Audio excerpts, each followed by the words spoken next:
Hello friends, myself Manish Joshi, welcome all of you on my YouTube channel. Dear friends, in this video we will discuss about a very important concept of chemical kinetics, chapter number 4, that is rate constant. आज हम लोग इस video के अंदर वेग स्थिरांक के बारे में बात करेंगे. For a general reaction, suppose that is small a capital A plus small b capital B converted into small c capital C plus small d capital D. For this reaction, the rate equation can be written like this. Rate is equals to K concentration A power x concentration B power y, where x plus y is equals to n, that is known as order of the reaction. हम सब जानते हैं कि किसी अभिक्रिया का जो वेग समीकरण लिखा जाता है तो उसके अंदर अगर हमको अभिक्रिया की कोटि का पता करना है तो उस वेग समीकरण के अंदर जो सांद्रता की जो घातांक लगे होते हैं उन घातांकों का जब हम लोग योग करते हैं तो अभिक्रिया कोटि का पता चल जाता है. तो यहाँ पर भी वही हमने किया है. When we sum the concentration power of all the reactants present in rate law expression, that is equals to order of the reaction. Now from this equation, if we want to determine rate constant K, it means the formula will be here rate upon concentration power of Ax concentration power B y.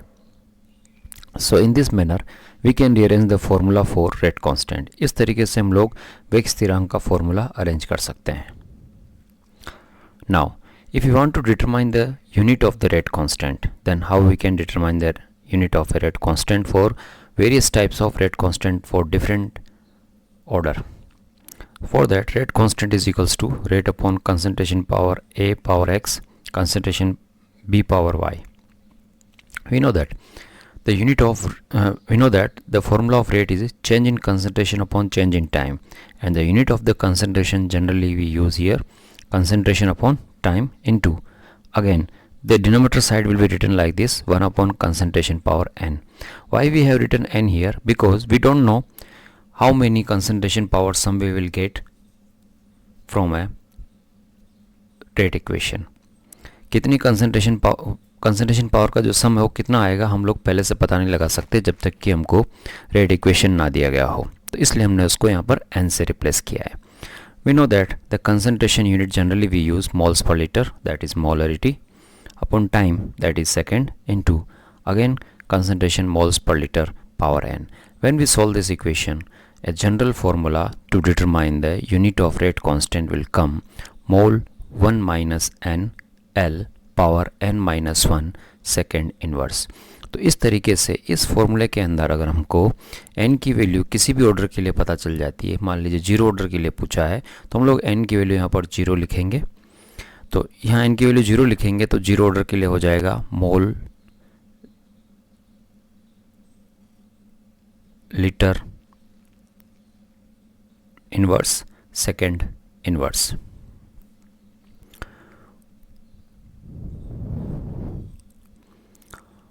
For first order reaction, the n will be here 1. So 1 minus 1 is equal to 0, mole power 0, L power 0 and second inverse. So in this manner we can determine the unit of rate constant. इस तरीके से हम लोग अभिक्रिया स्थिरांक की विमा या उसका मात्रक यहाँ पर निकाल सकते हैं अलग अलग प्रकार की अभिक्रिया कोटि के लिए. This is a generalization, reaction, order, unit of rate constant. Zero order reaction, first order, second order. Order is 0, 1, 2. When we put the value of n 0, we will find mole per liter second inverse. When we put the value n is equals to 1, we will get second inverse. When we put the value 2, we will find out mole inverse liter second inverse. Now from a general expression of rate law, which type of information we can get? Rate, that is moles per liter per second. K, rate constant, square bracket inside A, that is concentration of reactant. Same thing for concentration B. Small and b are the order of reaction with respect to A, small b order of reaction with respect to B. तो किसी भी अभिक्रिया वेग समीकरण के आधार पर हम लोग ये इंफॉर्मेशन वहाँ से हम लोग कलेक्ट कर सकते हैं. Again how we can find out the unit of rate constant for 0, first and second. This is the explanation. हर एक का रेट इक्वेशन हम लोग अरेंज करते जाएंगे इस तरीके से, और हर एक ऑर्डर के लिए रेट कांस्टेंट की वैल्यू इस तरीके से हमको प्राप्त होती जाएगी. For 0 order it will be moles per litre per second, for first order it will be second inverse, and for second order it will be mole inverse liter second inverse. Now the question arises, what is the basic difference between rate of reaction and rate constant? अभिक्रिया वेग और अभिक्रिया वेग स्थिरांक के बीच में क्या मुख्य रूप से अंतर होता है, उसको हम लोग यहाँ डिस्कस करेंगे. Now rate of reaction, it is the speed at which the reactant are converted into products. ये किसी अभिक्रिया की स्पीड होती है कि किस स्पीड से अभिकारक उत्पाद में चेंज हो रहे हैं. It is measured as the rate of decrease of concentration of reactant और rate of increase in the concentration of product. इसको हम लोग इस तरीके से मेज़र कर सकते हैं कि रिएक्टेंट की कंसंट्रेशन में कितना डिक्रीज़ हो रहा है या प्रोडक्ट की कंसंट्रेशन में कितना इंक्रीज़ हो रहा है. ये होता है rate of reaction. Second point जो है इसका रेट ऑफ रिएक्शन का वो है, it depends upon the initial concentration of the reactant. Rate of reaction जो है वो अभिकारक की प्रारंभिक सांद्रता पर निर्भर करती है. The other side rate constant belongs to, first point belongs to rate constant. It is the proportionality constant in the rate law. अभिक्रिया वेग के अंदर ये एक आनुपातिक स्थिरांक होता है. And it defined as the rate of the reaction when the concentration of each of the reactant is unity. जब अभिक्रिया समीकरण के अंदर प्रत्येक अभिकारक की सांद्रता का योग या सांद्रता का मान यूनिट हो जाता है, 1 हो जाता है, तो वो उसको हम लोग रेट कांस्टेंट कहते हैं. The second point of rate constant, that is it is independent of the initial concentration of reactant. Means it does not depend on the initial concentration of reactant. कहने का मतलब ये अभिकारक की प्रारंभिक सांद्रता के ऊपर निर्भर नहीं करता है. तो इस तरीके से हमने समझा कि अभिक्रिया वेग और वेग स्थिरांक के बीच में क्या अंतर होता है. Now, there are some of the questions which based on this topic, rate constant and unit of rate constant. Now, the first question is NCERT exercise question number 1. From the rate expression for the following reaction, determine their order of reaction and the dimension of the rate constant. नीचे कुछ reactions दी गई हैं, उनका rate equation वहाँ पर दिया गया है, rate expression दिया गया है, उसको देख के हमको उसका order बताना है और rate constant की unit बतानी है. पहला जो रिएक्शन दे रखा है that is 3NO convert into N2O, rate is equals to KNO power 2. We know very well to find out the order of the reaction we have to sum the concentration power of all the reactants present in the rate expression. And here the concentration power of rate equation is only of a one reactant because there is only one reactant and its power is 2 there. So the order of the reaction will be here 2. क्योंकि इस अभिक्रिया के अंदर जो अभिक्रिया समीकरण दे रखा है उसमें NO की जो पावर है वो 2 है, इसलिए यहाँ पर अभिक्रिया कोटि का मान 2 होगा.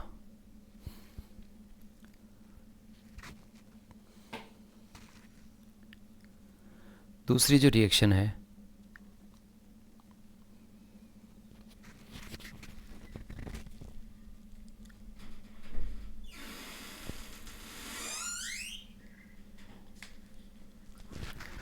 वो है H2O2 plus I minus plus H plus convert into H2O plus I3 minus, and the rate equation for here is K concentration of H2O2 power 1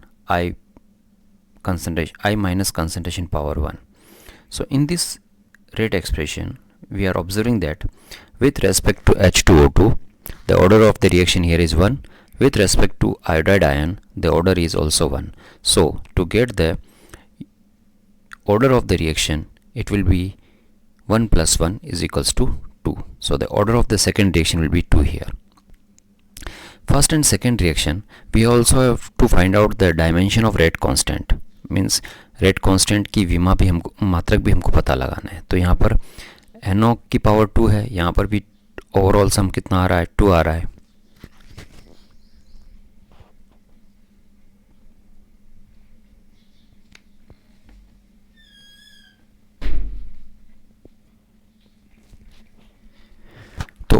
order 2 आ रहा है तो हम लोग इसका यूनिट निकालेंगे। हमको पता है यूनिट निकालने का फॉर्मूला हमने लिखा था mole power 1 minus n litre n minus 1 and second inverse.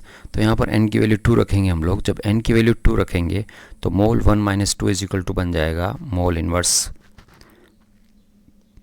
liter 1 and second inverse. Now the third reaction is CH3CHO convert into CH4 plus CO. This is an example of fraction order reaction.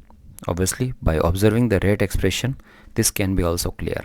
Rate is equals to K concentration of CH3CHO power 3 by 2. So we can observe that here is only one reactant and its stoichiometric coefficient is concentration power is 3 by 2. So it is a fractional order and the order of the reaction will be here 3 by 2. It means we can write here 1.5. ये जो अभिक्रिया है ये fractional order की अभिक्रिया है और इसके अंदर इसका जो अभिक्रिया कोटि का मान होगा वो 3 by 2 या 1.5 होगा। यहाँ पर जब हम लोग रेट कांस्टेंट का यूनिट निकालेंगे तो सेम फार्मूला यूज़ करेंगे mole power 1 minus n litre n minus 1 and second inverse. तो n की जगह हम लोग वैल्यू रखेंगे 3 by 2 और जो भी सीक्वेंस बनेगा यूनिट का वो वहाँ पर लिख दिया जाएगा। चलिए आगे बढ़ते हैं। C2H5Cl this is known as ethyl chloride और chloroethane convert into C2H4 plus HCl. C2H4 is ethene. The rate expression here is rate is equals to K the concentration of ethyl chloride power 1. Obviously the order of the reaction will be here 1 because the concentration power of reactant is 1 here. तो इस अभिक्रिया कोटि का जो मान होगा वो यहाँ पर 1 होगा। अब यहाँ पर हमको रेट कांस्टेंट निकालना है तो बहुत सी बार हमको इन जनरल याद ही रह जाता है ऑर्डर की जो फर्स्ट ऑर्डर की जो रिएक्शन होती है उसका रेट कांस्टेंट का जो यूनिट होता है वो होता है सेकेंड इनवर्स। तो डायरेक्टली हम लोग यहाँ पर क्या लिख सकते हैं सेकेंड इनवर्स लिख सकते हैं। चलिए एक और क्वेश्चन जो है जो इसके ऊपर बेस्ट है वो है NCERT एक्सरसाइज क्वेश्चन नंबर 6 और क्वेश्चन कुछ इस तरीके से है। A reaction is second order with respect to a reactant. एक अभिक्रिया जो है वो रिएक्टेंट के रेस्पेक्ट में सेकंड ऑर्डर की है। How is the rate of reaction affected if the concentration of the reactant is double और रिड्यूस टू हाफ। क्या होगा अगर हम लोग रिएक्टेंट की कंसंट्रेशन को डबल कर देते हैं या आधा कर देते हैं तो उस अभिक्रिया वेग पर क्या प्रभाव पड़ेगा या अभिक्रिया की दर पर क्या प्रभाव पड़ेगा। चलिए तो ये जो लैंग्वेज कह रहा है क्वेश्चन उस हिसाब से इसका रेट एक्सप्रेशन बनेगा रेट इज इक्वल्स टू के कंसंट्रेशन ऑफ ए पावर 2। एक चीज़ और ध्यान रखिएगा आप जब रेट इज इक्वल्स टू के और ए पावर 2 इस तरह के एक्सप्रेशन लिखते हैं that is known as rate law expression. और जब इसी रेट को डी के पैटर्न में लिखा जाता है D A upon D T that is differential rate expression. दोनों में फ़र्क है। पहला है डबल कर दें तो जैसे पहले 1 था अब यहाँ पर 2 कर दिया तो जैसे आप 2 करेंगे 2a का पावर 2 मतलब कितना हो गया 4a। तो रिएक्शन रेट जो है वो कितना बढ़ जाएगा 4 टाइम्स बढ़ जाएगा। दूसरी तरफ अगर हम इसको हाफ कर देते हैं तो पहले a था अब हम लोग a/2 करेंगे। a/2 का स्क्वायर करेंगे तो a/4 आएगा मीन्स 1/4 हो जाएगा। तो यहाँ पर जो रिएक्शन रेट है वो सेकेंड केस में 1/4 आ जाएगा। Now NCERT exercise question number 9 एक और क्वेश्चन जो है वो यहाँ पर हमारे सामने है। A reaction is first order in A and second order in B। एक रिएक्शन है जो A के रेस्पेक्ट में फर्स्ट ऑर्डर की है और B के रेस्पेक्ट में सेकंड ऑर्डर की है। पहला क्वेश्चन पूछा है इसने right the differential rate equation. Differential rate equation लिखिए। यहाँ लिखिए डिफरेंशियल रेट होगा हमारा रेट इज इक्वल्स टू के A power 1 and B power 2। अब इसको कहीं कहीं पर डिफरेंशियल कहा गया है अदरवाइज इसका डिफरेंशियल रेट इक्वेशन जो बनेगा वो कुछ इस तरीके से बनेगा rate is equals to minus D A upon D T is equals to minus 1/2 D B upon D T.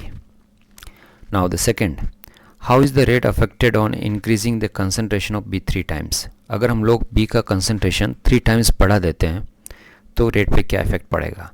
तो जैसे पहले बी था अब उसको 3b का पावर 2 कर दिया है तो 3b का स्क्वायर होगा 9। तो रिएक्शन जो है वो कितने टाइम्स बढ़ जाएगी 9 टाइम्स बढ़ जाएगा। थर्ड पार्ट जो है उसका वो है how is the rate affected when the concentration of both A and B are double. अगर हम लोग ए और बी दोनों की कंसंट्रेशन को डबल कर देते हैं तो क्या होगा।